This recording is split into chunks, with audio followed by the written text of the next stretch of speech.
Eu não busco o sentido da vida, eu busco um sentido para a minha vida. Cada um tem um sentido para viver. O que há de comum no sentido da vida, no sentido que todo mundo tem, é que a gente está aprendendo o tempo todo. O tempo todo a gente está aprendendo. Quando eu era menino, o sentido da minha vida era o quê? Ser militar como meu pai. A minha avó uma vez me perguntou, o que você quer ser quando crescer? Eu devia ter uns 8 anos. Eu falei, motorista de caminhão, que eu tinha loucura por estradas. Mas eu já percebi que existia uma expectativa, que foi um impacto eu falar que queria ser motorista de caminhão para minha família. Na minha família não tem motorista de caminhão, todo mundo tem curso superior, né? Então já se criou uma expectativa. E aí eu fui procurando os sentidos que me ofereciam. A vida oferece sentidos para você, vai por aqui, vai por ali. E fui reparando que esses sentidos não me satisfaziam. E eu fui buscando sentido, tentei me enquadrar de todas as maneiras. Eu tentei ser militar, fui militar, fiz concurso, entrei. E percebi que ali não era o meu lugar. Ali era muito triste. Na verdade, você tinha que abrir mão da sua consciência e cumprir ordens cegamente. É muito difícil você questionar as ordens superiores. E você, se você pega a hierarquia, superior a você, o seu comandante, ele tem um superior que é um general de brigada, que tem um superior que é um general de divisão, que tem um superior que é o comandante do exército, que tem um superior que é o ministro da defesa, que tem um superior que é o presidente da república, que tem os superiores que são os financiadores de campanhas. Então, em última análise, quem comanda? Os financiadores de campanha. Donos de bancos, de mega empresas, de multinacionais. Eles fazem a política pública. Então, os sentidos iam se esboroando, iam se esfumaçando, assim. E um belo dia, eu já estava na faculdade, tentei ser militar, tentei ser bancário, fiz concurso Banco do Brasil, trabalhei lá dentro, fiquei horrorizado com aquilo lá. Você deixa de ser uma pessoa, você passa a ser um parafuso, uma porca, uma peça altamente substituível. E a sua vida fica sem significado nenhum, além de você criar seus filhos, envelhecer, aposentar e morrer. É muito pouco para querer da vida. É o que eu dizia na época, é muito pouco para querer da vida. Eu queria alguma coisa que tivesse sentido mesmo, alguma coisa que me satisfizesse. Satisfação em viver. Esse é o segredo, busquei satisfação em viver. E as satisfações que o mundo me apresentou eram todas satisfações falsas. Era usufruto material, não era satisfação real. Satisfação está quando você percebe que sua existência é útil a várias pessoas, à coletividade. A sua presença faz bem. A sua ação, o seu trabalho, cumpre uma função. Aí você tem satisfação em viver. Mas a satisfação que a publicidade apresenta, no massacre publicitário criminoso, é só satisfação de ânsias materiais, que nunca satisfazem. O cara quer um consumo material, ele vai lá, quando ele luta, quando ele consegue, já não satisfaz mais. Em pouco tempo ele está enfastiado daquilo, já precisa de uma outra satisfação material. E vai de ilusão em ilusão. Até quando chega a velhice, chega. E ele começa a não ter mais tanta satisfação material assim no usufruto. E ele começa a perder funções e começa a ser obrigado a refletir na vida que ele viveu. Aí, eu acho que é o momento mais doloroso, quando você percebe que você viveu uma vida sem sentido. Que o sentido que você deu à sua vida é falso. Não satisfaz. Está ficando velho, está acabando a vida, e agora? Muitas vezes você até atropela os afetos para poder ter essas satisfações. Para você crescer, fazer uma empresa, deixa os filhos de lado. Deixa os afetos de lado. Se torna competitivo, isso é uma indução. Me apresentaram um mundo que é uma arena competitiva, onde todo mundo é inimigo de todo mundo. E eu não acreditei nisso. Eu fui atleta quando era moleque, até o exército eu fui atleta. E participei de muitas competições, ganhei muitas competições. E no decorrer dessas competições eu comecei a perceber que a tristeza do derrotado me afetava. Estragava a minha vitória. A minha alegria em ter ganhado se estragava ao ver a tristeza que minha vitória tinha causado. Às vezes em mais de um. Então eu percebi que eu não gostava de competir. Não gosto de competir. E aí me apresentou uma vida onde você tem que competir. E se eu não quiser?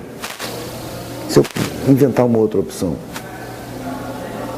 Primeiro eu encontrei olhares preocupados. Você tem alguma coisa errada. Você precisa de ajuda. Mas a minha negação das propostas que me eram feitas era muito convicta. Não quero isso. Mas o que você quer? Eu não sei. Mas isso eu não quero. Não me serve, eu não quero ser advogado. Eu entrei para direito, fiz vestibular para direito. E eu não queria ser advogado. Eu era obrigado a fazer um curso superior pela expectativa familiar. De repente, no momento, eu me dei conta de que era a minha vida. Eu que ia viver minha vida. Estava na minha hora de decisão. Eu tinha que decidir. E eu decidi deixar aquilo lá e experimentar o que é não ter nada, o que é ser pobre. O pavor geral da classe abastada, eu fui experimentar. Porque mesmo sendo dessa classe, eu convivi muito com os pobres. Nos acampamentos, nas viagens, eu andava de carona. E eu percebi que eles não tinham medo da pobreza. E que eles viviam felizes, e rindo, e não dependiam, que a pobreza não era um fator de infelicidade. A miséria sim, mas a pobreza não. Então eu resolvi não ter nada, para tentar entender o mundo. Porque para mim o mundo não fazia nenhum sentido. Eu sentia, eu já intuía que a gente era enganado, desde pequenininho. A gente já nasce com instinto libertário. A criança experimenta tudo, ela quer testar tudo, mas ela quer testar com a iniciativa dela. E aí quando chega nos 7 anos, bota na escola. Ali ela deixa de ser um indivíduo, vai ser um no coletivo. Agora você vai fazer o que você não gosta. Todo mundo vai aprender matemática. Agora todo mundo vai aprender português. Você fica na fila, um atrás do outro. Isso é controle. Vai quebrando a individualidade. Vai tornando a figura uma peça de um coletivo. Que serve muito bem para as empresas, mas que não serve nada para as pessoas. Transforma as pessoas em autômatos. Tem até um filme a respeito disso, Educação Proibida, que compara um refeitório de uma escola de crianças, o refeitório de uma fábrica e o refeitório de uma cadeia. Bota os três assim. E o comportamento é o mesmo. A mesma fila, um atrás do outro, quebrando as individualidades. Espiritualidade não depende da religião, né? A religião sim depende da espiritualidade. Mas o próprio nome religião já é pretensioso. Você vai se religar porque você se desligou, você teve poder para se desligar do seu Criador. Será que é um Criador mesmo? Será que é um Criador antropomórfico que manda você ou para o céu ou para o inferno? Será que ele é um ser assim, em formato de homem? É um pai? Tem gênero masculino? Eu acho que isso é uma redução. A humanidade está no pré-primário da espiritualidade, me parece. Eu exerço minha espiritualidade na minha vida material, com a invisibilidade, com as dimensões, eu não sei como definir. Eu sinto que eu me relaciono. Quando eu sinto bons sentimentos, eu tenho boas relações. Quando eu sinto maus sentimentos, eu tenho más relações. A gente se comunica com a espiritualidade pela carne, pela vibração pessoal, pelo seu sentimento, pelo seu pensamento, pela sua visão de mundo, pelo seu temperamento. Você se comunica com a parte abstrata do ser. O tempo todo. Agora, eu olho a minha volta, eu estou na matéria, eu estou vivendo na matéria. Aonde que eu vou exercer minha espiritualidade? É na matéria. Eu vejo os caras fazendo louvações e rituais e tal, e depois eu vejo o cara no mercado maltratar uma pessoa, tratar com arrogância, com superioridade, com distância. Eu vejo a espiritualidade das pessoas no seu dia a dia, no seu cotidiano, não é nas louvações, nem dentro dos templos. É como é que você trata seus semelhantes? Como é que você reage diante das dificuldades, dos aborrecimentos, das perdas, dos imprevistos? Ali você vê qual é da sua espiritualidade. Não é louvando uma entidade, o Criador do Universo. Rapaz, a gente não conhece o Universo. A gente vive num planeta que pode ser considerado uma poeira cósmica, em volta de uma estrelinha anã, das menores da nossa galáxia, que tem 200 bilhões de planetas. E já contaram 200 bilhões de galáxias, todas com centenas de bilhões de estrelas. Sistemas solares com estrelas supernovas, duplas, milhares de planetas em volta. A gente está num sisteminha que tem 8 planetas. Uma estrelinha insignificante na periferia de uma galáxia das mais simples. E daqui a gente quer estar em contato com o superior do universo, determinar quem criou isso daqui, o que Deus gosta, o que Deus quer. É muita pretensão. É muita pretensão. Se a gente der atenção ao sentimento, a gente sabe o que deve fazer e o que não deve fazer. Sabe? Eu tenho prazer quando alguma pessoa é beneficiada com a atitude minha. E eu tenho um desprazer muito grande quando alguém se é prejudicado com a atitude minha. Dessa forma eu estou exercendo minha espiritualidade.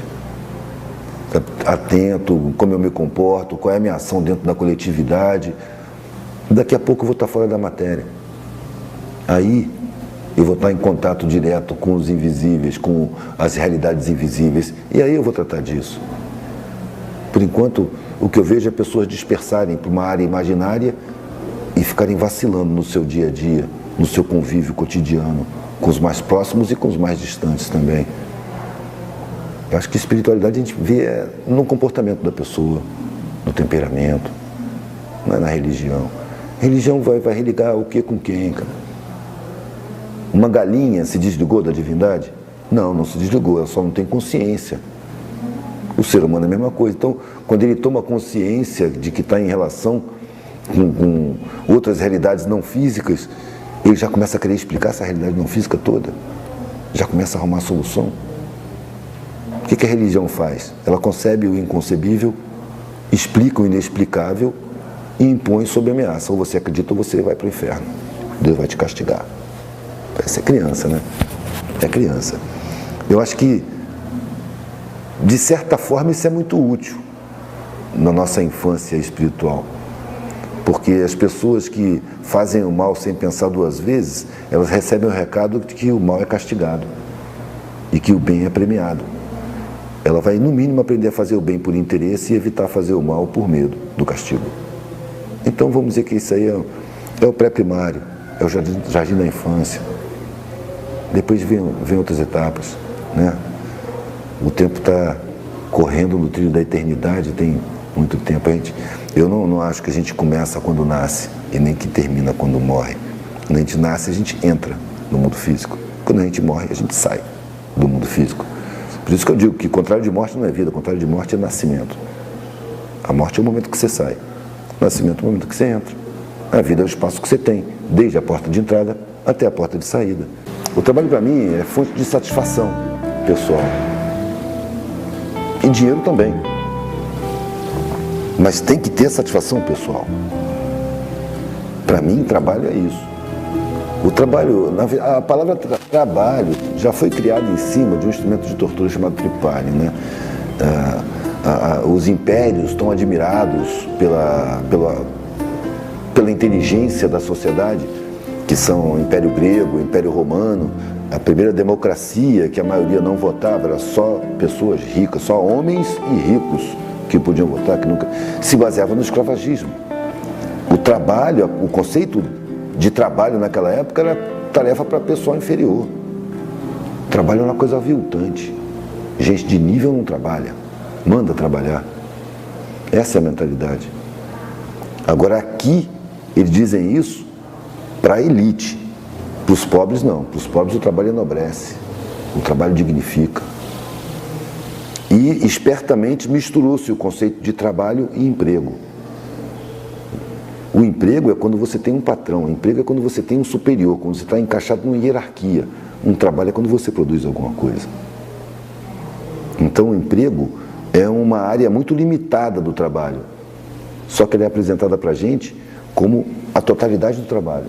Todo trabalho é emprego, a não ser as exceções, os profissionais liberais, mas são exceções. Regra geral, trabalho é emprego, ou seja, trabalho é patrão. Isso interessa a quem? A elites que andam de helicóptero, a elites, a exploradores do trabalho. A minha vida, ela ganhou uma paz muito grande quando eu resolvi que eu não queria vencer na vida, eu queria viver, não queria ser melhor do que ninguém. Se eu sou melhor do que você em alguma coisa, você vai ser melhor do que em alguma outra coisa. Ninguém é absolutamente superior a ninguém. A gente tem coisas melhores e coisas piores. Atitudes sim podem ser melhores ou piores. Ideias podem ser melhores ou piores. Mas pessoas, não existe essa superioridade que foi criada. O sentido se fez por si, é isso que eu estava falando mesmo. Eu vendo as coisas, eu comecei a formar opiniões. E comecei a sentir necessidade de colocar essas opiniões no meu trabalho. E comecei a fazer brochinhos gravados em relevo no metal. Já passando do brinquinho, pulseira e colar, para os brochinhos. E botando pensamentos, desenhos, símbolos, dizendo o que eu pensava. De pouquinho em pouquinho, começou aos poucos. Bem primitivamente, com ácido nítrico. Eu soldava com antena, soprando uma vela. Fazia chama do maçarico, soprando uma antena de rádio. soprava e ia com alicate, botava a solda, derretia a solda soprando, cara, era bem tosco mesmo. Mas eu comecei a ter prazer em colocar o que eu pensava no painel para vender. E foi crescendo aquilo até que no meu painel, nos meus painéis só tinha brochinhos dizendo. Era raro ter um brinquinho ou outro que eu fazia muito de vez em quando, um colar. O mais que eu tinha era broches.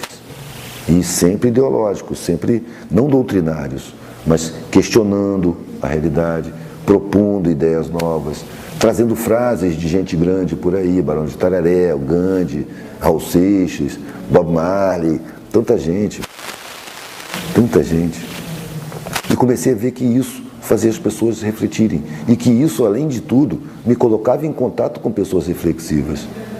Então a troca se intensificou, comecei a aprender mais, a desenvolver mais e comecei a ver pessoas me agradecendo. Pô, muito bom o seu trabalho, cara, obrigado por ter aparecido, chamar outras pessoas, não outra vez que eu estou passando com o painel, chega aí, ó, esse cara que eu estava falando com você, pô, senta aí, deixa eu ver aqui, já, tá como? Aí eu comecei a me sentir útil. Comecei a ver que o meu trabalho tinha sentido, que minha vida estava tendo sentido, que eu estava realmente causando reflexões, que foi uma proposta que eu fiz quando eu tinha 19 anos, quando eu peguei a estrada. Vou dedicar minha vida a questionar essa sociedade, a refletir a vida, os valores.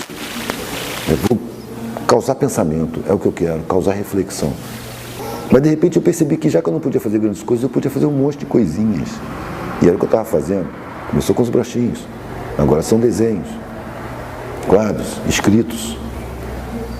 Estou botando para fora o que eu preciso botar. E esse é o sentido da minha vida. Sem querer mudar o mundo, mas percebendo que o mundo está em mudança constante. Que é uma ilusão essa história de que nada muda. Está tudo mudando o tempo todo. Só que eu resolvi que eu quero escolher como participar dessa mudança. A mudança é permanente. Eu quero participar da maneira que eu escolher. E não, como eu disse antes, da maneira que me foi imposta, da maneira que me foi condicionada, que me foi induzida. Não, eu quero escolher. Então, para eu escolher, eu tenho que fazer um trabalho interno e descobrir dentro de mim os condicionamentos que o mundo já me impôs desde pequenininho, porque ninguém está isento. A publicidade é massacrante, está aí 24 horas por dia. Os caras trabalham com psicologia do inconsciente, botam lá dentro da gente valores, onde você começa a considerar muito mais o que os outros estão vendo de você do que o que você é. Você começa a se preocupar mais com a sua forma do que com o seu conteúdo. E começa a esconder o conteúdo quando ele é podre, para ninguém ficar sabendo. Em vez de você se trabalhar, em vez de você se desenvolver, se reciclar, se melhorar. Houve essa inversão. E isso fragilizou. E fragiliza a vida das pessoas por aí. Quando você percebe que os olhares preconceituosos geralmente são portados por pessoas muito desinteressantes, aí você já não se incomoda tanto que as pessoas te marginalizem. Os que te marginalizam não interessam. As pessoas que eu procuro, elas não levam em conta a sua forma, elas levam em conta o seu sentimento, seu pensamento, sua visão de mundo, seu temperamento, seu caráter. São pessoas muito mais interessantes do que essas que vivem julgando. As pessoas que têm mais facilidade em julgar o outro são as que têm menos dificuldade de se julgar a si mesmo. As pessoas que apontam as falhas alheias são as que têm mais dificuldade em trabalhar as próprias falhas.